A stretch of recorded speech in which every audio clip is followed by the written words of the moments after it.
안녕하세요. 기업가 개인의 성공을 돕는 슈퍼 성공 멘토 박주관입니다. 여러분 반갑습니다. 네, 여러분 사랑합니다. 예, 여러분 최고입니다. 네, 저희 비전꿈대학 TV에서 지금 성공 창업 평생 직업 개발 부분에 대한 특강을 진행을 하고 있습니다. 자, 오늘은 성공 창업 특강 세 번째 시간입니다. 창업 아이템 개발과 4차 산업혁명 12대 트렌드에 대한 그런 강의를 드리려고 합니다. 자, 제가 창업 컨설팅을 오랫동안 이렇게 해왔었는데 우리 창업자들에게 가장 관심이 많은 분야가 어떤 분야일까? 결국은 아이템이었습니다. 창업을 하는데 어떤 아이템 가지고 창업을 하느냐라고 하는 것이 창업 성공의 중요한 그런 포인트가 되었고, 창업자들이 가장 관심이 많은 부분이 바로 창업 아이템이었습니다. 자, 그래서 오늘 아이템에 대한 그런 말씀을 드리려고 하는데, 자, 아이템에 대한 이런 사업 아이템을 결정할 때, 창업할 때, 먼저 좀 폭넓게 좀 생각해 볼 필요가 있습니다. 우리 사회 전체가 어떻게 흘러가고 있고, 또 전체 경제 경영 환경, 또 글로벌 이런 경영 환경이 어떻게 바뀌느냐라고 하는 이런 부분을 전체적으로 알아야 됩니다. 그래야 이 물 흐르듯이 이 진행이 가능하기 때문에 그렇습니다. 따라서 오늘은 4차 산업혁명, 이 4차 산업혁명과 우리가 창업 아이템을 설정할 때 어떤 고려를 해야 되느냐라고 하는 그런 시간을 가지려고 하는데, 이 두 파트로 나누어서 설명을 드리려고 합니다. 1부와 2부로 나누어서 설명을 드리겠습니다. 자, 4차 산업 이 혁명 이 부분은 먼 미래 얘기가 아닙니다. 이미 우리 앞에 와 있고 앞으로 2, 3년 이내에 우리가 눈으로 또 피부로 확인할 수 있는 그런 일들이 지금 벌어지고 있는 겁니다. 미래 대비가 아니고 바로 코앞에 있는 이런 현실을 우리가 어떻게 직시해서 사업 아이템, 창업 아이템을 정하는데 나름대로 참고할 거냐라고 하는 이런 부분이 결국 창업 성공의 관건이 됩니다. 또 이 4차 산업혁명은 어떻게 보면 뭐 규모가 있는 기업, 벤처기업, 중소기업을 창업하는 사람들 뿐만이 아니고 소자본 창업으로 뭔가 사업을 시작하려고 하는 사람들에게 있어서도 우리가 참고해야 될 그런 사항들이 많습니다.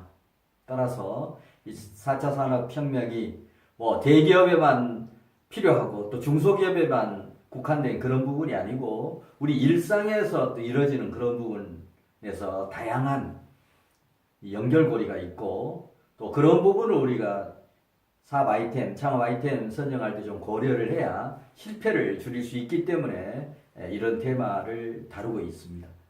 자, 첫 번째 4차 산업혁명 트렌드 첫 번째 내용을 보면 첫 번째는 인공지능, 인공비서 개념입니다. 모든 어떤 컴퓨터가 사람의 말을 알아듣고 어떤 신체의 한 부위, 뭐 홍채 인식, 또 지문 인식해서 그런 어떤 부분만 우리가 컴퓨터하고 연결을 하면 컴퓨터가 전부 인식을 해서 뭐 해석도 하고 뭔가 그 사람이 본인이 맞는지 이렇게 인증도 하고 이런 부분이 이제 일상화 거의 되고 있다는 얘기입니다. 따라서 자, 이런 부분을 우리가 이제 창업 아이템 선정할 때 고려할 필요가 있다는 얘기입니다. 모든 가전제품, 전자제품 이런 부분들이 거의 이제 말로 다 주요 기능들이 작동이 됩니다. 제가 핸드폰을 사용할 때도 마찬가지입니다. 핸드폰에 말로 하면 과거에는 문자로 쳤던 이런 부분들이 말로 하면 뭐 문자도 이렇게 해서 발송도 해주기도 하고 모든 부분이 이렇게 인공지능 또 인공비서 그러니까 음성 인식을 해서 우리가 음성으로 뭔가 로봇에게 지시를 하거나 이렇게 하면 로봇가 전부 알아서 비서처럼 이렇게 해준다는 겁니다. 자, 이런 인공지능, 인공비서와 같은 이런 부분들이 실질적으로 이제 창업 아이템을 선정할 때도 고려해야 되고, 또 특히 뭔가 사업을 해서 다른 회사와 또는 다른 창업자와 차별화를 하기 위해서 이런 기능들을 많이 활용할 때 우리 매장 또는 우리 회사가 뭔가 성장 발전할 수 있는 그런 기반을 잡을 수가 있다라고 하는 그런 얘기입니다.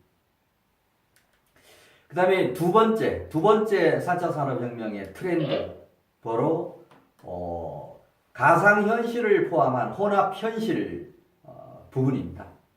그러니까 실질적으로 우리가 눈으로 보는 그런 부분들이 현실처럼 느껴지게 하는 이런 어떤 기술들이 발달이 됐다라고 하는 그런 얘기입니다.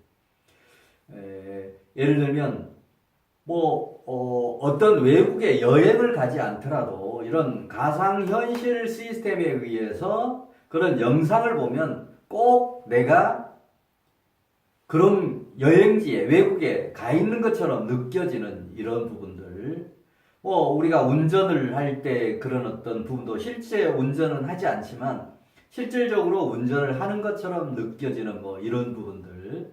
자, 그래서 이런 가상현실은 증강현실 내지 혼합현실 이런 형태로 이렇게 분류되기도 하는데, 이런 부분들이 모든 우리 창업 아이템 개발하고 연결될 수가 있다라고 하는 그런 얘기입니다. 예를 들면 아마 앞으로 이런 것들도 가능할 겁니다. 영어 회화를 이렇게 하는데 뭔가 외국인이 상대가 있을 때 우리가 오프라인에서 외국인을 만나서 이 대화하는 것은 자연스럽게 이렇게 하는데, 실질적으로 외국어 회화를 하기 위해서는 그런 파트너가 필요할 수 있다는 얘기입니다. 자, 이런 부분도 앞으로 이런 가상현실 시스템에 의해서 충분히 느끼면서 상대방이 앞에 있다라고 느끼면서 이런 훈련을 할 수 있는 그런 기반들이 갖춰지리라고 생각을 합니다. 그래서 우리가 벤처 창업뿐만이 아니고 이런 점포형 창업을 할 때도 이런 부분들을 실질적으로 차별화 그런 요소로 좀 가미해 보면 좋을 겁니다.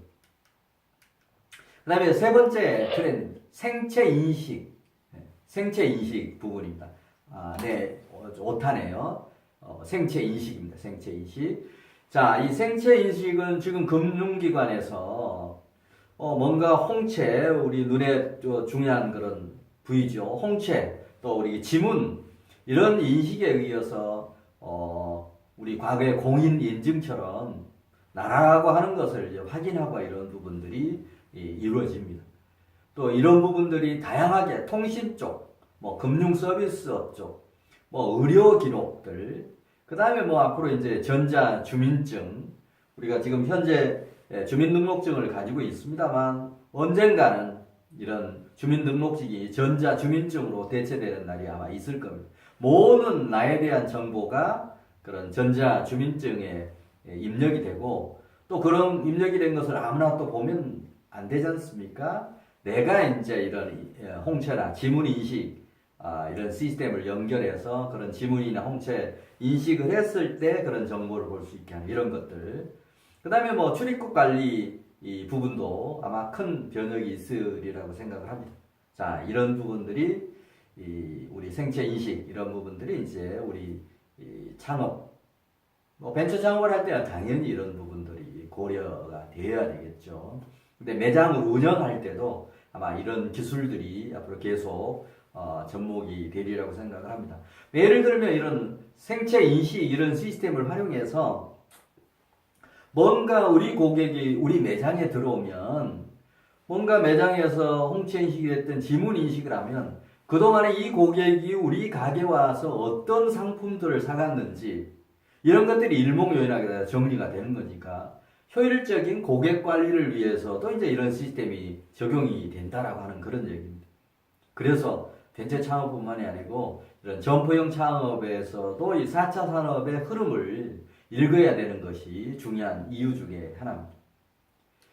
자, 그 다음에 네 번째 4차 산업혁명의 트렌드, O2O 개념입니다. O2O. O2O는 온라인과 오프라인이 완전히 결합을 하는 그런 개념입니다. 과거에 지금 현재도 대부분 그렇습니다만 온라인 오프라인 해서 오프라인의 이런 어떤 그 대체로서 이제 온라인 이런 개념으로 지금까지 발전을 해 왔는데 앞으로는 이게 따로따로가 아니고 온라인과 오프라인이 완전히 결합하는 그런 형태로 바뀐다는 겁니다. 자, 예를 들면 매장, 창고, 이런 물품, 이런 부분 온라인에서 확인이 다 가능하다라고 하는 얘기입니다.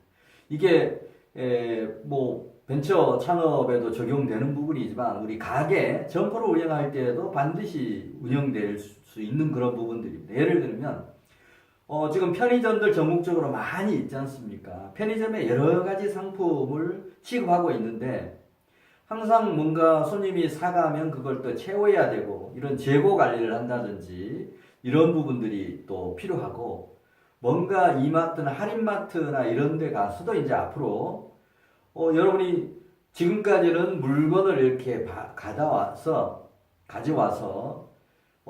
매장의 그 계산대에 와서 이제 계산하는 분이 바코드를 찍어서 어떤 물건이 지금 나갔다, 또 가격은 어떻다라고 하는 걸 이렇게 확인합니다만, 앞으로는 고객이, 소비자가 직접 물건을 꺼내는 그 자체가 바코드 또는 이런 온라인과 오프라인이 연결이 되어서 바로바로 어떤 물건, 이 사람이 어떤 물건을 지금 바구니에 넣었고, 실질적으로 전체 비용은 얼마가 되는지가 바로바로 연결이 된다는 얘기입니다. 이거는 앞으로 그 직업 일자리하고도 연결이 될 겁니다. 지금 매장에서 카운터를 보는, 계산을 보는 그 많은 분들이 계시는데 아마 그런 일자리도 앞으로 계속 좀 줄어들지 않을까 생각을 합니다. 바로 이런 부분은 사업 영역에서는 음식이나 식자재나 뭐 배달, 이사, 부동산, 숙박, 뭐 세차, 세탁, 금융 이런 부분에 전부 적용되는 부분이기 때문에 벤처 창업에 국한되는 게 아니고 뭐 음식점 매수도 적용될 수도 있고 세차나 세탁을 하는 또 부동산, 숙박 이런 업소에도 다 적용되는 거니까 우리가 소자원 창업으로 창업할 때도 이런 4차 산업의 흐름을 절대 관가해서 안 된다라고 하는 그런 얘기입니다. 자, 그 다음에 이제 다섯 번째. 차세대 이동통신 네트워크. 정말 LTE보다도 전송 속도가 270배, 앞으로는 더 높아지겠죠. 응답 속도가 30배 해서 모든 어떤 그 고객과 이런 커뮤니케이션에 짧은 시간에 이렇게 될 수도 있고, 정보가 짧은 시간에 저장도 되지만 짧은 시간에 이런 검색도 할 수 있고, 이런 모든 부분들, 이런 부분들이 이제 앞으로 차세대 이동통신의 발전에 의해서 훨씬 더 빨리 전개되고 있다. 또 이런 부분을 간과해서 아이템 선택도 하고 이렇게 하시면 좋겠습니다. 자, 그 다음에 이제 여섯 번째 트렌드입니다. 여섯 번째. 디커머스에서 모든 빅데이터와 비즈니스가 연결되어서 데이터 커머스가 탄생한다라고 하는 그런 얘기입니다. 정말 고객들이 이렇게 사간 모든 상품 이런 부분들이 데이터화해서 뭐 고객 그 어떤 정보만 누르면 그 고객이 어떤 취향이고 어떤 물건을 주로 많이 사고 하는 이런 것들, 그래서 그 고객에게 딱 맞는 맞춤식 어떤 상품을 추천하는 이런 부분들, 이런 부분이 다 가능해지는 그런 시대가 되었다라고 하는 겁니다. 그 다음에 이제 단순 상품 추천에서 맞춤형 큐레이터 서비스 출연이 다 가능하다라고 하는 그런 얘기입니다. 자, 그래서 조금 전에 말씀드렸듯이 뭐 예를 들면 저 같은 경우 양복하면 뭐 본인에 대한 치수 이런 것들이 전부 입력이 돼 있어서 또 취향 그동안에 사왔던 그런 양복의 유행이라든지 이런 것들이 한목에 전부 입력이 되어서 결국 나의 체질에 맞는 체격에 맞는 이런 상품을 추천하고 또 맞춤식 양복을 만들어서 또 제공하는 이런 부분들이 전부 가능할 겁니다. 뭐 남성복뿐만이 아니고 여성복도 마찬가지 그런 현상들이 일어날 겁니다. 자, 우리 12가지 4차 산업 트렌드 중에서 우선 6가지 내용을 먼저 소개를 드렸습니다. 자, 다음 시간에는 이어서 창업 아이템 개발과 4차 산업 12개 트렌드 중에서 나머지 또 6개, 7번째부터 12번째까지의 트렌드를 소개하는 그런 시간을 갖도록 하겠습니다. 앞에서도 말씀드렸듯이 벤처 창업뿐만이 아니고 점포형 창업을 하는 그런 경우에도 이 4차 산업이 어떻게 흘러가고 있는지를 간과하시면 실질적으로 사업을 창업을 했다 하더라도 실패로 이어질 그런 확률이 있습니다. 이 4차 산업은 어떤 한 부분에만 적용되는 게 아니고 우리 전체 어떤 소비자 트렌드뿐만이 아니고 사회의 흐름 변화와 전부 연결되기 때문에 결국 우리 소비자는 사회 변화에 따라서 생각도 바뀌고 행동도 다 바뀌는데 그런 걸 따라가는 이런 것들을 제대로 내가 하는 사업에 내가 하는 점포 경영에 접목을 하지 않으면 고객들의 외면을 받아서 결국 많은 돈을 투자해서 창업을 했는데 실질적으로 손님이 오지 않고 그래서 실패한 그런 경우들을 아마 충분히 맛볼 수 있을 겁니다. 그래서 앞으로 창업하실 때는 꼭 벤처 창업뿐만 아니고 점포형 창업의 경우에도 이 4차 산업혁명 흐름, 트렌드 이런 부분을 절대 간과해서는 안 되겠습니다. 네, 이상으로 오늘 4차 산업혁명을 토대로 한 4아이템 선정과 관련된 이런 내용을 말씀을 드렸습니다. 다음 시간에는 두 번째 시간으로 진행을 하도록 하겠습니다. 네, 감사합니다. 또 다음 시간에 뵙겠습니다. 네, 다음에 뵙겠습니다.